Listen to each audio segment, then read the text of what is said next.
Memiliki tugas pokok dengan kesibukan yang luar biasa padat tidaklah menutup kesempatan bagi kita dalam membuka peluang usaha sampingan untuk meningkatkan pundi-pundi ekonomi keluarga. Dan seperti yang dilakukan oleh seorang anggota Polri yang bertugas di bagian Inavis, Indonesia Automatic Fingerprint Identification System Polda Sulawesi Selatan, Imade Wijaya. Nah, seperti apa peluang usaha yang dijalankan oleh Imade Wijaya dengan waktunya yang sangat terbatas, lahan terbatas, namun hasilnya cadas? Ini dia liputannya.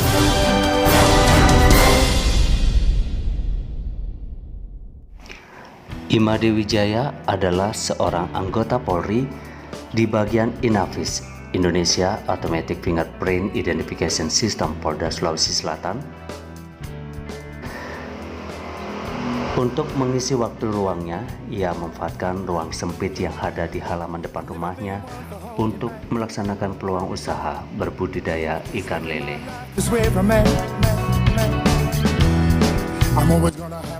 Made membuat 2 unit kolam ikan yang masing-masing mampu menampung antara 4.000 hingga 5.000 ekor ikan lele.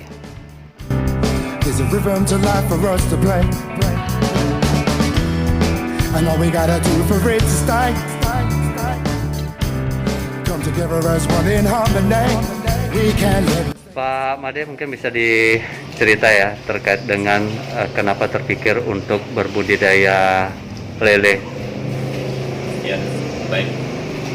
Saya akan menjelaskan sedikit terkait dengan budidaya lele yang selama ini saya tekuni bersama keluarga saya, ini istri saya, yang sangat membantu selama ini dengan kesibukan saya.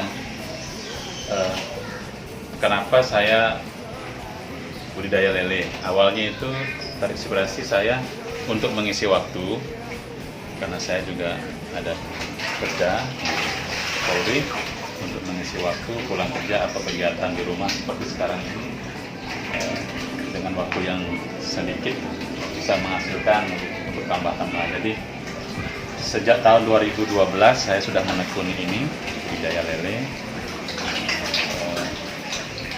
Awalnya hanya coba-coba saja, ternyata lumayan bagus. Awalnya itu bibit kami pesan dari Surabaya, memang dulu belum banyak yang menekuni budidaya lele seperti ini. Bibit dari Surabaya, dan sekarang untuk wilayah Sulawesi Selatan sudah ada yang tempat pembibitan, jadi pembibitan ngambil di sini bibit lokal, namun secara kualitas tetap bagus.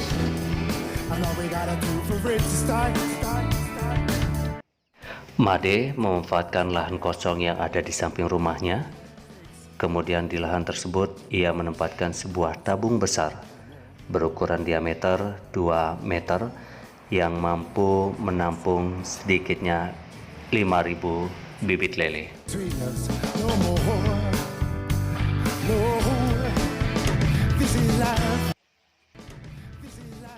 Di tempat ini, bibit lele ditampung sekitar 1 bulan untuk kemudian dipindahkan ke kolam pembudidayaan.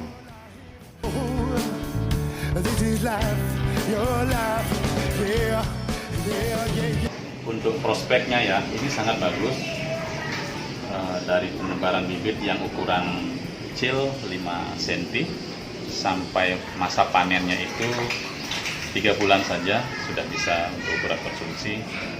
Yang awalnya 5 cm itu dalam waktu 3 bulan sudah size 3, 2, atau 4 ekor per kilonya dalam waktu singkat. Untuk makanannya kalau kecil ada makanan pelet lah istilahnya kami, makanan lele. Terus kalau sudah 1 bulan begitu, kami memanfaatkan limbah pasar yang selama ini dibuang oleh pedagang di pasar, yaitu dalam bentuk usus ayam. Kalau kita lihat Pak Made, halaman rumahnya ini kan tidak begitu luas. Ya. Seberapa besar kolam yang bisa dibuat di halaman ini dan berapa ekor yang tertampung dalam kolam? Lahan saya sempit, yang sekarang ini lebarnya 1 meter, kesamanya 5 meter. Yang sebelah sana 3 kali 2, kali ini 1 kali 5, 1 kali 2. Ukuran seperti ini bisa menampung sampai 4.000 sampai 5.000 ekor. Kalau biasanya pembudidayaan lele itu kan cukup mengeluarkan bau, apalagi ini di perumahan. Nah, untuk mengantisipasi seperti itu, apa yang dilakukan dari proses pemeliharaan budidaya lele ini? Baik. Karena ini lokasinya berdekatan dengan rumah, bukan lagi berdekatan, ini dalam rumah.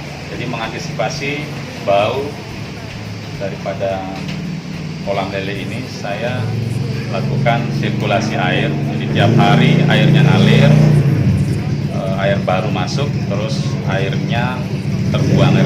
Jadi sirkulasi airnya itu berputar menggunakan air sumur.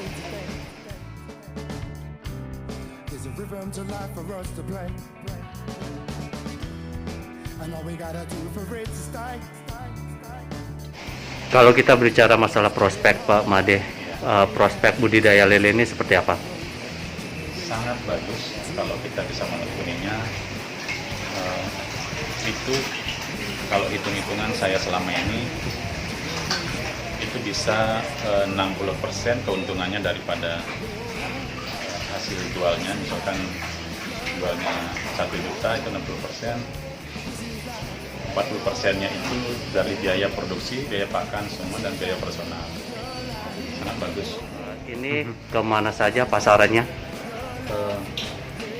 Panen selama ini kita jual ke pedagang, ada yang pedagang langsung yang ambil ke sini untuk sisi warung-warung lesehan itu, dari laut dan lain-lain, dan juga dikirim ke daerah. Ada yang mengambil ke sini, pengepul ngambil, kalau sudah masuk size itu tinggal kita telepon saja, pedagang langsung jemput di kolam. Sekali panen, Pak Made, dari 5.000 bibit, misalnya di awal kira-kira begitu panen berapa ton hasilnya?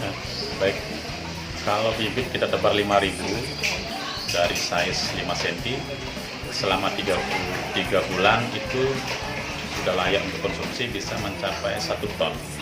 4.000 sampai 5.000 ekor bibit itu bisa sampai 1 ton. Dengan harga per tonnya? Untuk sekarang, harga sekarang 2000, tahun 2001 sekarang harga pasaran 13.000 per kilo di kolam.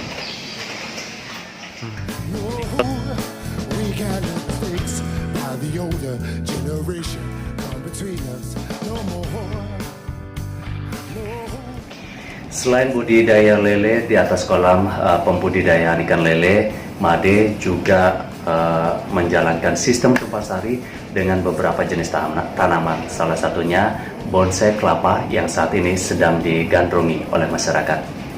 Ini kalau kita lihat kan ada tumpang sari dengan tanaman, salah satunya bonsai kelapa. Ini terpikir seperti ini, bagaimana? Ya, awalnya saya mencoba membuat bonsai karena senang melihat. Saya mencoba untuk membuat, ternyata bisa. Setelah bisa, saya coba simpan seperti ini. Rupanya teman-teman banyak yang berminat, ada yang mau beli. Karena ini saya pikir peluang bisa mendapatkan uang, akhirnya bisa dipasang harga satu bonsai seperti ini. Seperti ini bisa 150.000 satu bonsai dengan kondisi seperti ini. Tergantung, kalau agak bagus, ya bisa di atas harganya. Ini juga sekaligus bisa menambah asri halaman rumah ya? Iya, di samping bisa menghasilkan uang, bisa menambah keindahan, dan juga ikan di bawah tidak panas, oksigennya cukup.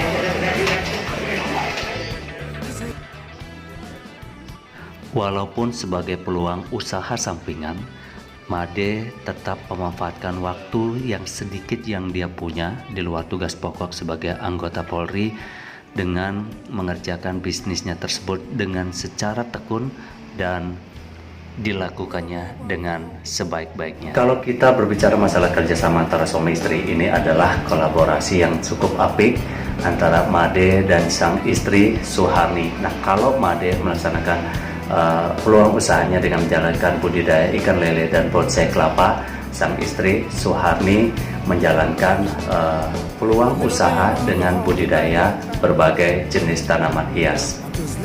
Seperti apa? Ini dia.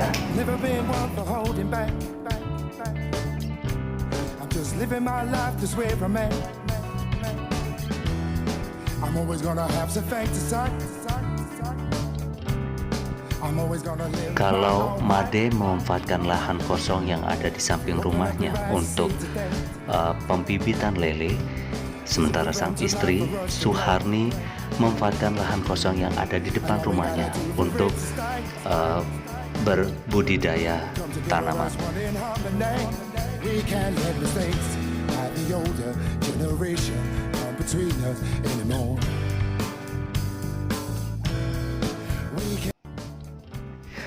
Jenis tanaman yang dibudidaya beraneka ragam, mulai tanaman lokal hingga tanaman impor.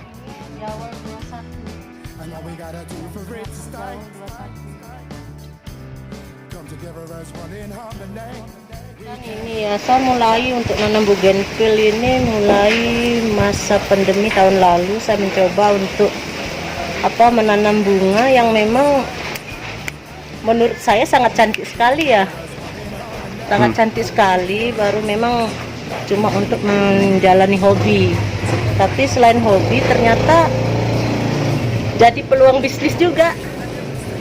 Jadi peluang bisnis ya lumayan kalau hanya untuk sekedar kita sambilan atau sampingan ya, buat tambah-tambahan, apalagi di masa pandemi begini. Proses pemeliharaannya seperti apa?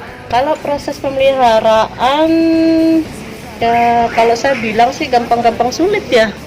Pertama mungkin mulai dari stek ya, dari masa tadi saya bilang pemupukan 2 kali sebulan ya.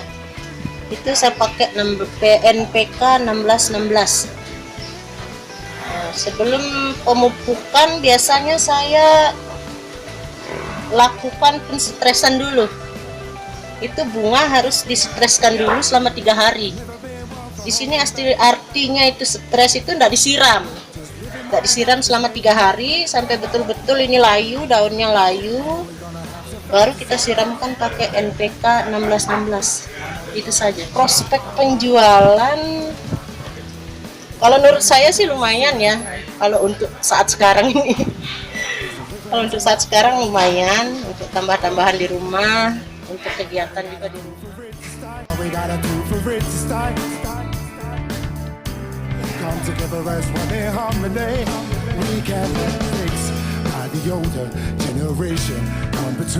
Kalau jenis lokal itu seperti ini, saya jual 100.000. Seperti ini lokalan. Kalau ini ID impor ini. ID impor ini kisaran 2,5. Tergantung juga besar kecilnya ya, batangnya dari sini, batangnya ini besar kecil batangnya. Oke.